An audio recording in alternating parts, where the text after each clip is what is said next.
Today we travel across Australia in search of a variety of fish species. We start on the east coast by bringing one of our cameramen from behind the lens to see how he will go with a fishing rod in his hands. And then we head to the Northern Territory where Bill investigates rumours of a new breed of Barramundi. Yes, so there we go. Good fish. Right on cue. Oh, Dave. Oh, off he goes. The fishing show is proudly brought to you by Mercury Marine, BCF and Spotters Sunglasses.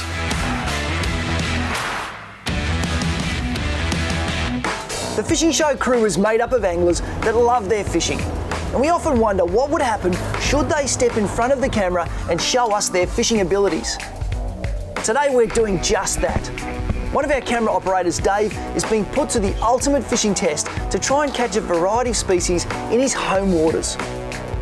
Dave lives on the Sunshine Coast in Queensland, and this area is geographically unique in that the ocean here forms the mixing zone of many southern and northern species. In these parts you're able to catch the likes of coral trout, mackerel and snapper all in the same area. As hard as this is for me right now, it's time to relinquish control of the helm and hand over to cameraman Dave to see how he goes as fishing guide for the day. Well, Nige, it's a new moon, it's a nor'wester, which is traditionally hard here for the fishing, but I've learned a few things from you over the last few years from being behind the camera, so let's give it a crack. Mate, it's all yours. Okay, thanks mate. Where are we going to go? So the plan for the day is to sound around this area here, look for some live bait, hopefully get some yakkers and some slimies, and then I'm going to head to some of Nigel's reef marks, and on his GPS I'm going to look for the word trout, and we'll start from there. Okay, we've got a really good school of yakkers on the screen here, so what I'm going to do so that we can hold on the spot is put the electric motor in on the front of the boat, and that'll allow us to get as much bait as we want. Okay, so easiest way to stay on the spot. Okay, we're in. Now I need a remote control. And here we go. The show's still there, plenty of bait, so I'm going to hit the spot lock. And hopefully that holds us on the spot. And we can get some liveys. Okay, the easiest way to catch live bait is with a live bait jig. Now I'm sure Nigel's got one here in his tackle box somewhere. And yep, that's exactly what we're looking for. Live bait jig, we'll rig that up and start catching liveys. Okay, we've got our bait jig rigged up, so let's get it down there. Check my drag. Make sure I've got tension on the line, otherwise if you get too many liveys in one hit and you haven't got tension, they bundle up like a bit of a Christmas tree and we get a bit of a tangle and it becomes a pain to get them off. Oh, I might even have more than two or three. No. Oh, what's he done? Mine swam straight into yours. Okay. It's always good when someone comes and sabotages you, isn't it, Dave? Yeah, I mean, I know you're a competitive person, Nige, but it's a bit early in the day for competition. I just haven't trained my live baits well. Pull it back towards you, yep. Righto. We're back. We're back. Good. Always like it when you're getting your liveys quickly. Oh, it makes it a lot easier, doesn't it? It is good to get live bait fast. We've always got a short window of opportunity on that new moon when these trout bite. So the quicker we get the liveys in the tank, the sooner we can get there and not miss that bite window. And here's a couple more. For me, it's like a security measure. You know, I can bring out pilchards, I can use soft plastics, I can use jigs, but I always collect liveys just as an insurance policy because sometimes the fish won't take a plastic, they won't take a bait, but they'll love a livey. So that's a perfect size yakka for catching trout. Not too big, not too small, right in the middle. We call these a trout lolly, otherwise known as a yakka. I'm holding him in a way so he doesn't jump out of my fingers, and I'm going to get him in the tank before we lose him.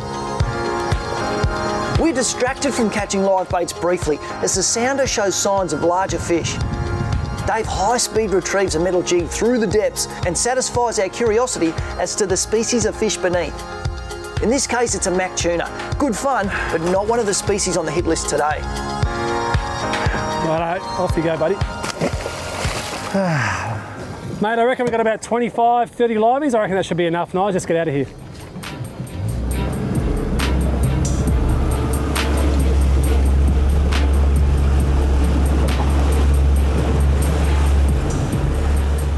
Dave started with a bang. We got liveys, all to plan. Got to play with one of our tuna species, and now See how he goes on some reefies. I'm using a very simple rig today, the old Paternoster, a little 5.0. It's strong enough to handle the punishment. Now I've noticed though that Dave, although he's seen this rig a lot of times, he's not using that rig, but he's a thinking angler and he consistently catches fish. So Dave, why are you using a different rig to me? Yeah, that's right, Nige. Over the years, I've experimented with a few different rigs fishing on the reef, and my favourite rig is the snood rig. It's a very simple rig. You can use it for live baits or dead baits. It's just two 5.0 hooks tied with a snood, and then I'm using a running ball sinker to match the current, and then I'm using 80-pound leader in this case because the trout and the reefies on this spot just don't give you an inch. And the good lesson there is don't be afraid to experiment with your rigs and just find one that suits your style of fishing. Yep. What do you got there, Nige? Almost straight away, Dave. You got one? So clunk, Oh, and off we go. unbelievable. I don't know what it is. The master. Let's have a look. What have we got? A trout.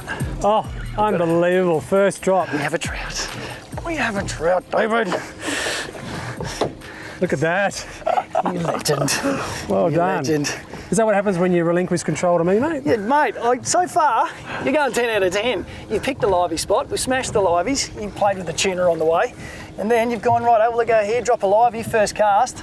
Now, if a guide can put you onto these, first drop, you're doing all right, because that is a species that I just love catching no matter where around Australia I'm going to go. If he's on the menu, I just love it. All right, Nige, it's my turn now. Your turn, Davo. Let's hope there's not just one trout on this spot. Oh, there's one. Yep. Trout. Yep. Go, David. Oh, go. I'll get a net. Coming for a net. Oh, Nige, it's our other favourite species here. The good old grassy sweetlip, or Grassy Emperor as they're known. Ah, you legend. Nice fish. I'll give you that. I'm going to put this bait down while it's happening, mate. Mate, we'll go, Nige, go, Nige. We'll take that any day of the week. Right, another good species here on the reef, the grassy sweetlip, otherwise known as the Grassy Emperor. We've got a hot bite here, so I'm going to get this one on the tub and get back into it. You bottomed? Oh, you got him. You got him. Go, Nige. That's not a trout, but yeah, he just Maori cod. There we go. They are a very aggressive reef predator, and they do grow a lot bigger than this one. This one's below legal size, unfortunately, because they are beautiful to eat. And they do love chewing on live baits. And he was well and truly in the reef. A little lesson there that sometimes fish get you in your reef, you just drop all the pressure, and they start to relax, they often swim out. You get a chance to get your tackle back and let him go without a hook in him. I'll get this one back. Today, cameraman Dave is off camera duty and seeing if he can catch us a variety of fish in his local waters. Oh, see that splash there in front of us? Yeah. They're on the move. Yeah, they are. They're moving fast, mate. Every time I cast, they're beyond me. No, this bite's gone dead, mate. I reckon we go a bit wider and look for some mackerel. I think that's a great idea, Dave. Let us move. Righto, it's 9:30. All right. What's your plan, mate? This tide, you like your mid-tide and your end of tide? Mid-tide bite and the bottom of the tide turn, I reckon, is out here is the best chance for us to catch spotties or Spanish, and the pelagics are active today, so that's a good sign. They are. I think if we get out there and set up a bit of a burley trail, we might bring them around. Okay. Righto. Righto, Dave. What rig am I setting up? Gears all there. Tell me what to do. Righto, Nige. When we're holding on the spot and fishing for mackerel, I like to use a pretty typical floater rig, which is made up of 6.0 hooks that you can actually gang together. I use a small running sinker so the bait slowly sinks down through the water column depending on the current, and in this case I'm using 40-pound leader, keeping it nice and light so that I can attract a bite. The thing I love about the rig Dave's just prescribed is it's flexible, so you can easily create it. Gang pliers, I just open the eye of these hooks and I can make a 2, 3, 4, even a 5 hook rig. And what that means is I can match the size of my bait, and also when those little toothy critters come along and try to bite through your line, they're hopefully just going to meet hook. And then it's as simple as putting whichever weight sinker. Once again, Dave's really good at matching the current with his sinker weight. We just put a sinker above it, put her out there and see what comes along.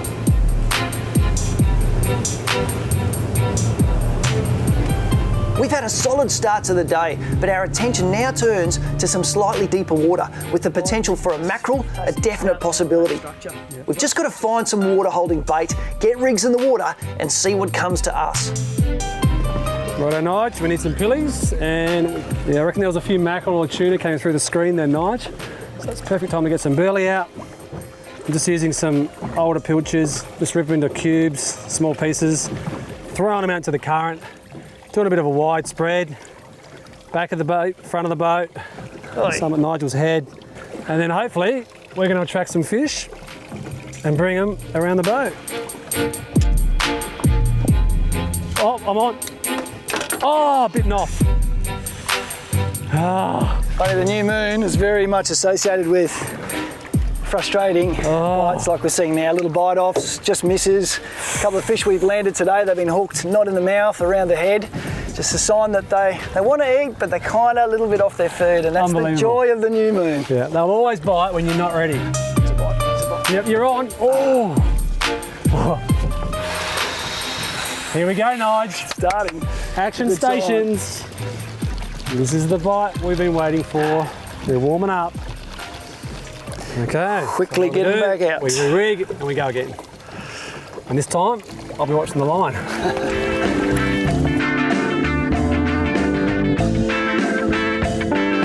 Yep, you're on, Dave, you're on. Yeah, mate. That is probably a little snapper. That floater's just gone down into the zone near the bottom. There you go. Not a bad one, Dave. Yeah. There you go, it's a start, Nige. Something's biting. Yep, yeah, got one, Dave. Yes. Beauty, Nige. Yes. A float lining technique. Pilly slowly drifting down and the line got ripped out of my hand. There's a few tail beats there and it feels a little bit tuna-like. I'm not going to call it just yet, but thinking maybe small tuna. It's the beauty of out in the deep water. You never know what's going to come up the burley trail. Here we go. It is. That's a mackerel and it's a little bit bigger than I gave it first credit for. This one's all right. Yes, Dave-o. Oh. We've put a few hours into this spot and it's good to see the burley trail starting to work. Such fast fish. So much fun to catch.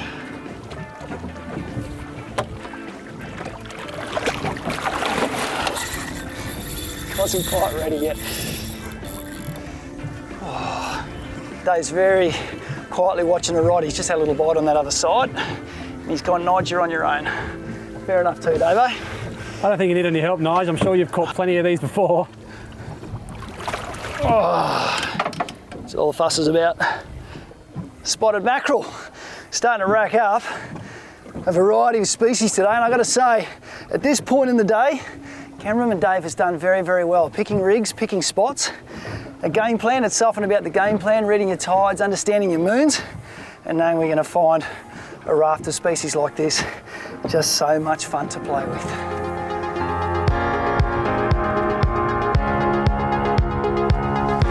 Dave. There, yeah. Oh, good fish, mate. Good fish. We're on. Oh, it's a spotty. Oh, off he goes. Mate, I thought it was a little snapper. It's so subtle at the moment. They're not really, you know, when they strike, there's no big run. It's just a clunk.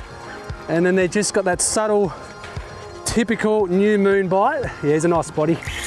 That's the one we wanted, mate. In the zone. Our friendly dolphin's just come up to have a bit of a look. He's thinking, this is dinner if these guys let this go. Yeah, unfortunately, mate, this one's mine. Righto. That's how it's done. Bail arm open. And there we have him.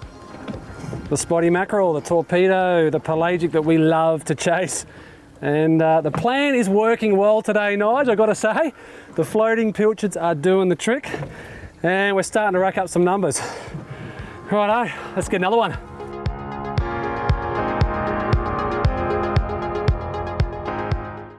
Yes. Oh yeah, livey's hooked up, Nige. Mackerel? I don't know, mate, I don't know. Oh, it's going. Do you want a net? Net job? Mate, yep. Yes. That feels a bit better. We've been sitting here for a while, bite's quiet, we're an hour after tide turn. We didn't get that tide turn bite, we had one bite off on the floater. And now, oh yes, here we go, Nige. The resident estuary cod, the gold spot. How you going with that net, Nige? Oh, he's a beast. Oh, beauty. That's some serious weight there, and I'm getting a bite, so right, I'm mate, out of here. Let me to it, go for it. Oh. There we have it, the gold spot estuary cod. It's a medium-sized one, that one. They get up to 12, 15 kilo, over a metre. Breed in the estuaries, migrate out to the reefs on the east coast of Australia, and that's a great size, and pretty happy about that catch. Oh, yep. Oh, and the good old slug. Throw them into a pack, and that's what you get.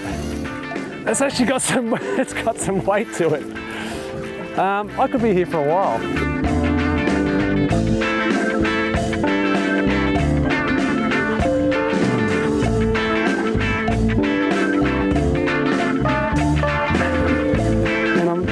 Curious to see what I got here, because at first I thought it was a tuna, but I'm not sure.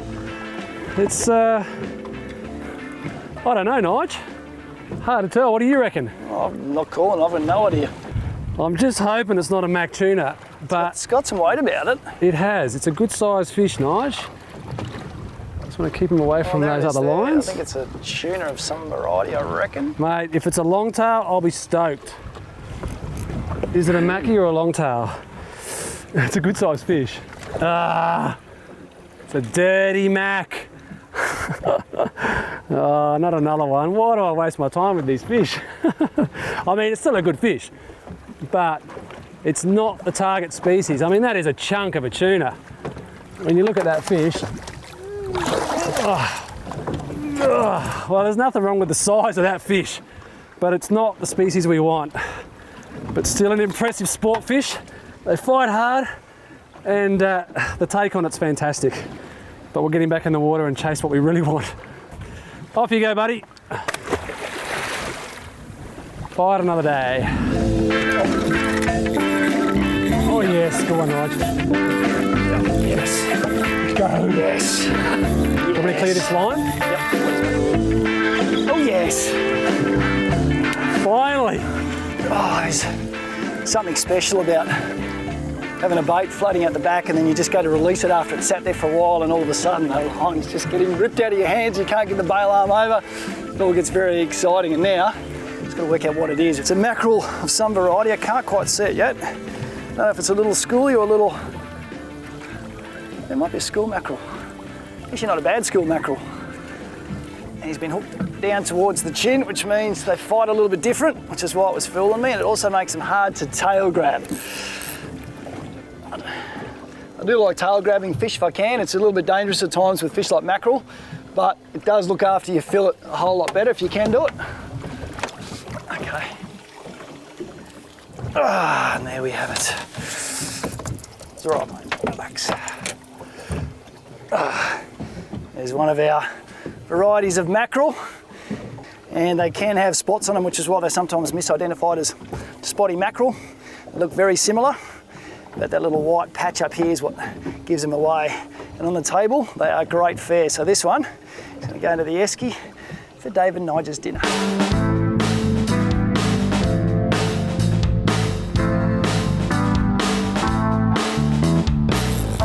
There we got him? Yep, I've got him. Nice one, Nige. Not a, what do you call it? It's got a bit of a reefy bite. Yeah. It's weird, isn't it? Started out well. I'm thinking maybe squire snapper size fish. Thinking potentially a little snapper here. We'll wait and see. It hasn't done a whole lot. The bite's just starting to warm up, and sometimes you just got to be patient and sit on them. Wait for the tide to be right. And the fish to get active, and here we go, snapper. It's typically what we call our squire size. Not long from this, they start getting big and burly and putting bumps on heads, but he's still in his juvenile stages.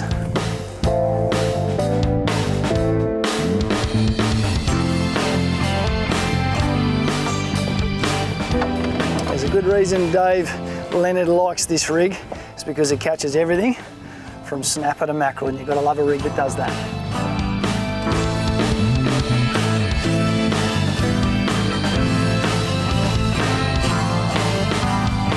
Yes.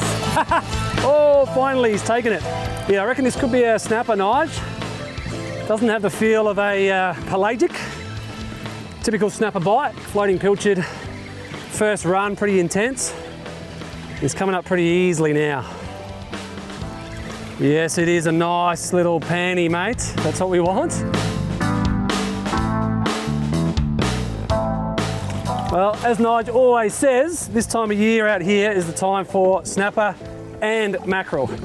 And there you go, there's a typical little pan-sized pinky on the gang hook. And we'll get this one in the tub pretty quickly and get back out there because there's a few fish coming through the screen right now. Dave and I are rapt that this day has unfolded in such great fashion. We've notched up at least 5 quality species now, and the fishing has been awesome fun to say the least.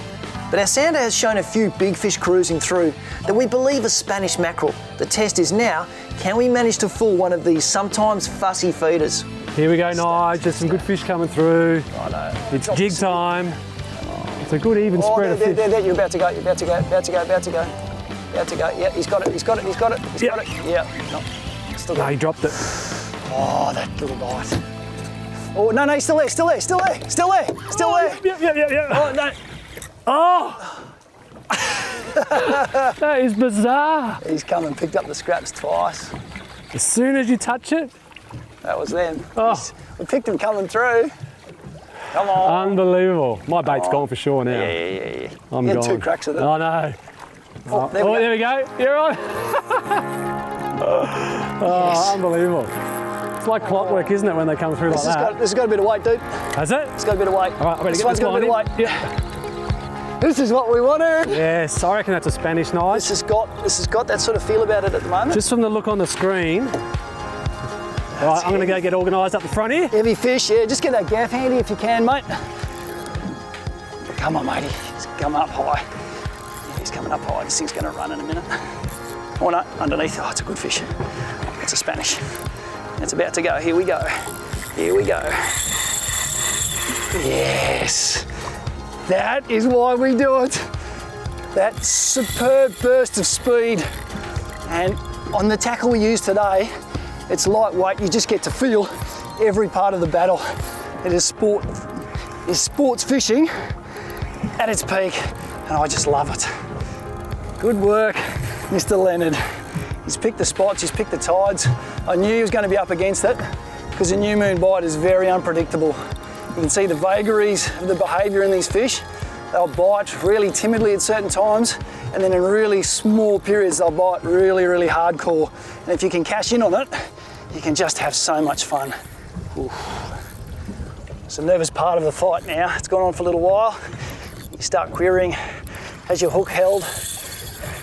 Is the hook's going to stay where you want them to? Your knot's good enough? As an angler, you always just have that little bit of doubt in your mind, and it comes from sometimes losing good fish along the way. And that's why we love doing it. Just that little bit of unknown.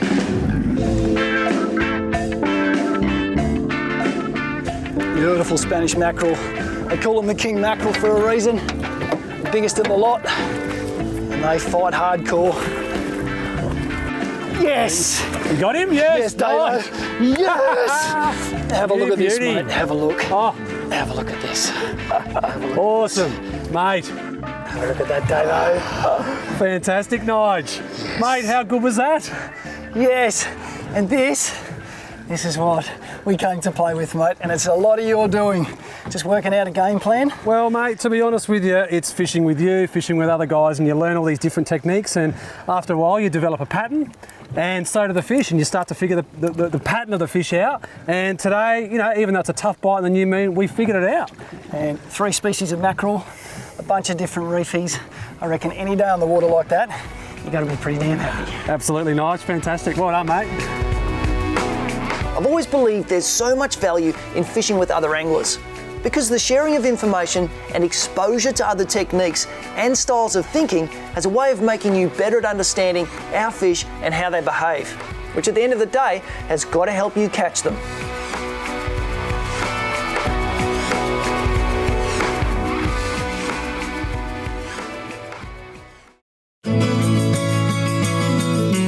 The fishing show often looks at the life cycle of our fish and our fisheries. The barramundi is one of those fish that scientists know a lot about, but recent research shows that they may not know the full story. So I'm going to be fishing with Kane Dysart, a recreational fisheries researcher, who's going to show us that there might be more to the barramundi life cycle than we currently know.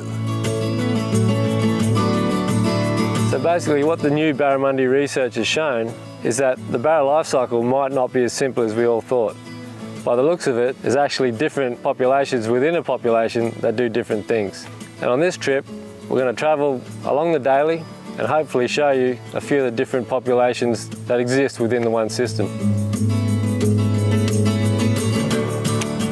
So what do you think? Do you honestly believe there's a separate population of fish out the front of the Daly here that you've been targeting? You know, for been coming out here a long time now, Bill, and sort of never knew any different when we were younger. But now we sort of come here and you fish here and you'll see over the next few days that the barramundi you catch here look different and behave different to the fish that we catch upriver. The Daly River is a massive system and our plan is to fish it from top to bottom, from salt to fresh, and in our own empirical way investigate how variable the barramundi life cycle is. We've always thought migration is an annual part of the cycle for nearly all the barra, but recent observations are starting to show that this might not be so clear-cut. It's the dry season now, and if you follow the classic theory, the barra should all be upstream and not in the salt. So for the first part of our experiment, Peter's taken us about 50 kilometres up the Daly from the mouth. This area is sort of a transitional area, brackish, freshwater running over salt. We'll catch a few barra here and have a good look at them, and then we'll go back down to the salt water, catch some barra there, and then compare the two. And it doesn't take long for Kane to get into the action.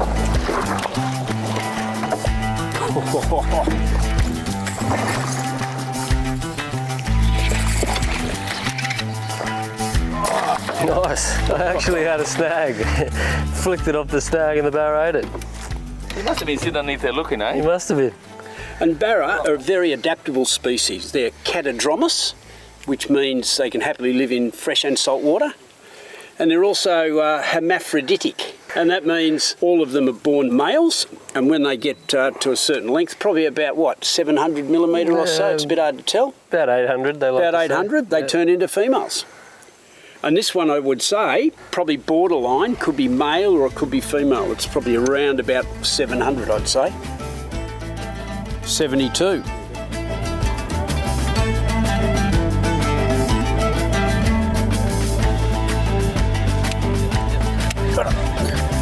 You know him, Bill?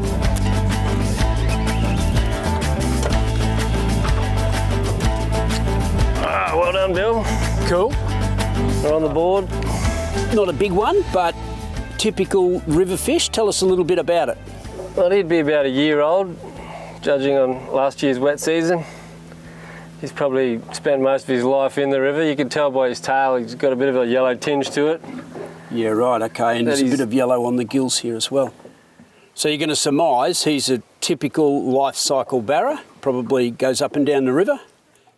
I'd say so, mate. What you find in the river here is you get these areas where resident fish tend to hang out, and you can catch them, the same fish in the same spot year in, year out. And our fisheries tagging data has shown that. We're going to get this guy back in the water. He's the future of the fishery. So tell us a little bit about your thoughts about how these fish live on some of these snags in mid-river. I think we always had that idea that we thought barramundi would go down, 100 kilometres there. Yeah. And I'm sure they do, and they do sometimes, but time and again, we're starting to catch 10, 20, 50, 100 barramundi that have tags in them, and they're being caught at the same location within 50 metres of where they were caught 5 years previously. And that's really interesting. Yeah, what do you reckon, about 55, 58, something like that? Yeah, just on a year old. They're beautiful looking fish, aren't they? No matter what colour they are.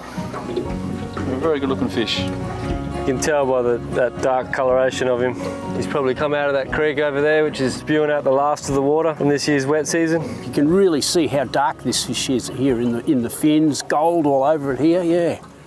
Certainly does look different to those saltwater fish, doesn't it? Yeah, well, this guy's obviously found a lot of food up in the floodplain. Yep. It's where he's been for the last year, I'd say. Well, I reckon you better get this fish back in the water and we'll continue our pursuit. Sounds like a plan. We'll get him back in. Already we're seeing a few differences in the appearance of the Barra here, but we need to travel the river more, and the plan is to keep heading up, keep catching fish as we go, so we compare these to what we might catch back at the mouth. So Peter, you're taking us up to the S-Bends. It's about, what, 70 kilometres up the river? And I happen to know this is a big fish area, so maybe, if anything, this is a place where we might be able to get a big river fish and have a look at one of those barramundi. Well, let's hope so. That's what we're looking for, mate.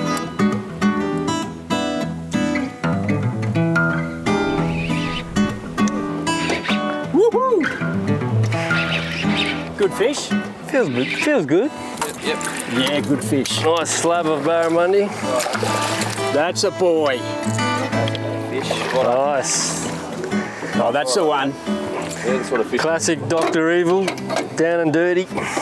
Straight away you can tell the difference between the one we got earlier down at the mouth of Lizzie and this girl. Obviously the size difference, but this is a lot cleaner fish.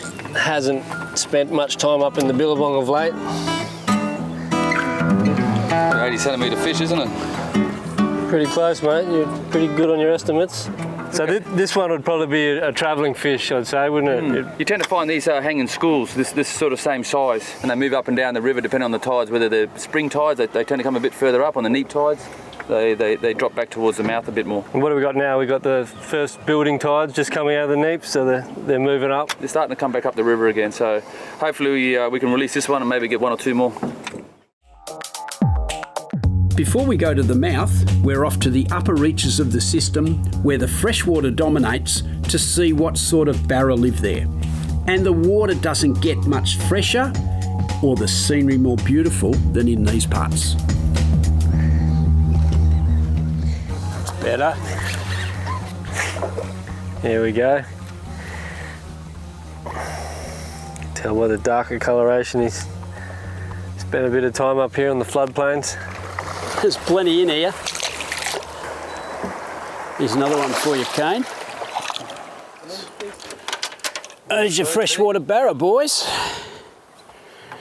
He's definitely a darker looking fish. Yeah, that's cool. Yeah, not even a year old. But yeah, these fish will generally move in the school. Probably same school they were born. And I reckon they'd spend their life up in this freshwater reaches for most of their lives.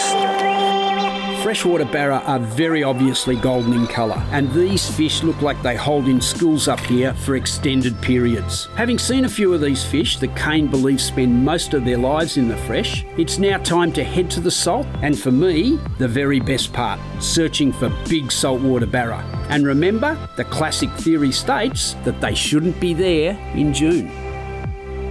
Travelling back down this river system reminds us what a diverse ecosystem it supports. And one indicator of a healthy barra fishery is a solid crocodile population. And the population in the mid-reaches here even impressed the experts, Kane and Peter. They had never seen so many crocs at one time. Well, have a look at this, Bill. We could hear some boat traffic, and as we've come out, this is what we've found. The commercial barramundi fishermen have been here. They normally try and set their nets a couple hours before low tide, and as the tide comes back in, the commercial guys will come back and clean up their nets and pick them up and wait for the next tide. Now, I guess the presence of pros netting well out in the salt water in the middle of June also indicates that they don't hold much on the theory that all the barra should be upriver in winter. So Bill, see we've got here this rocky headland here. Yep. We're just trawling up and down this line here in about 8 feet of water, and we're going to slowly make our way out closer and closer to that the cliff face there. See if we can't pick ourselves up a nice big barramundi. And obviously saltwater barra, this is the sort of areas that they inhabit. Probably some permanent populations of saltwater barra live on these rocky headlands. Yeah, I've been fishing this spot here now for nearly 20 years. And we found that those size of barramundi, those 90 centimetre models, 80 centimetre models, tend to hang along these the same area here. Often if we trawl too much, we can come in and get 2, 3, 4 fish straight away, spook them. Yes, there we go. Got one. That's good fish. There we go. Good fish. Right on cue. There we go. Yeah, they tend to sort of stay in a similar sort of size. There we go, mate. Nice. Yep, Bill. Might even have a tag in it. There's something in its really? back there. Yeah, it might have a tag in it. This way. Yeah, it's definitely got a tag. Yep. Right, Bill. Well done, mate. Couldn't hurt him, Maybe, Bill. maybe a bit of a tag in him too. Well done, mate. He's a sizable fish too. That's Yeah, beautiful fish. Just watch your hands there. XOS saltwater barra. So as we we're just saying, we're just talking about the sort of size of barramundi that are along this coast here. And they sort of tend to hang in the same or a similar type size. I think that the idea is that the big ones aren't bullying the little ones. Yeah. And they don't want to certainly be in that environment. But yeah, look, beautiful looking saltwater fish. Big measured chrome unit. There you go, safety. up. Always brings a smile to your face, doesn't it? Doesn't it? Oh, here you go, Pete. Bill. Nice fish. No worries. Well, it's your fish. Happy to catch it. Well, it's very interesting actually. This is obviously a saltwater barra. It's like chrome as. Yeah. And Kane, you're the expert here. It's actually got a tag in the back of it. It does. So that may indicate that it may have been up in the fresh at some stage. Well, it's a yellow tag, which is a fisheries tag, which we generally hand out to the Barra Classic competitors.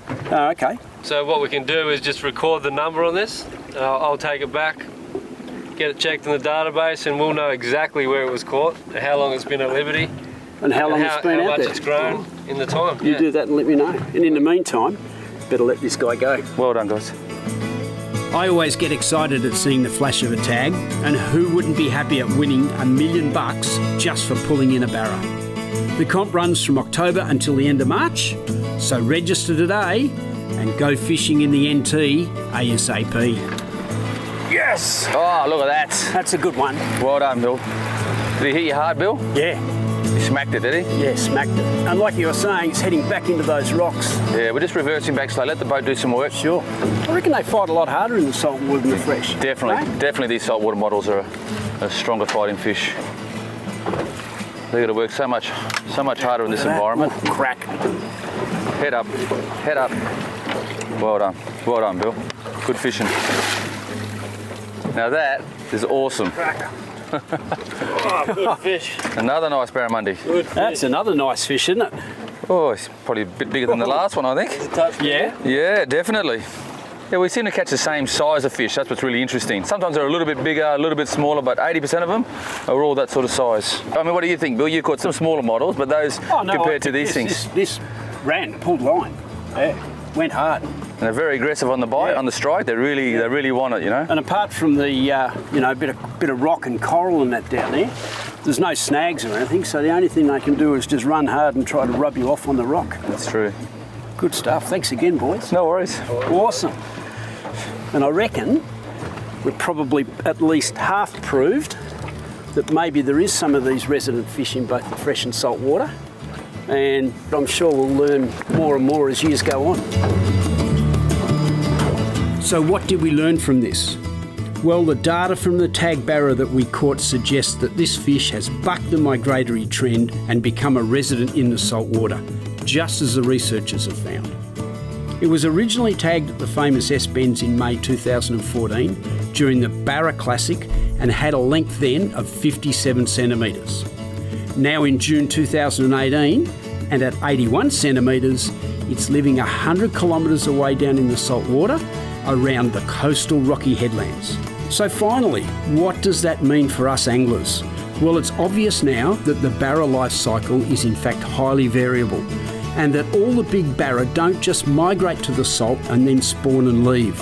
A lot stay there permanently, essentially meaning that if you know where to look, big barra are a year-round proposition in the NT in a range of different environments. For details on all the equipment we used in today's show, head to our website afn.com.au, follow the links to the fishing show, and we'll tell you exactly what we used. And to stay up to date with our latest adventures, head to our Facebook page, AFN Fishing and Outdoors, and you'll find out exactly where we are and when. It's Bill Classon here from The Fishing Show, and if you like this instructional video and want to learn more, it's simple. Go to fishingshowtv.com.au and see a whole host of additional videos.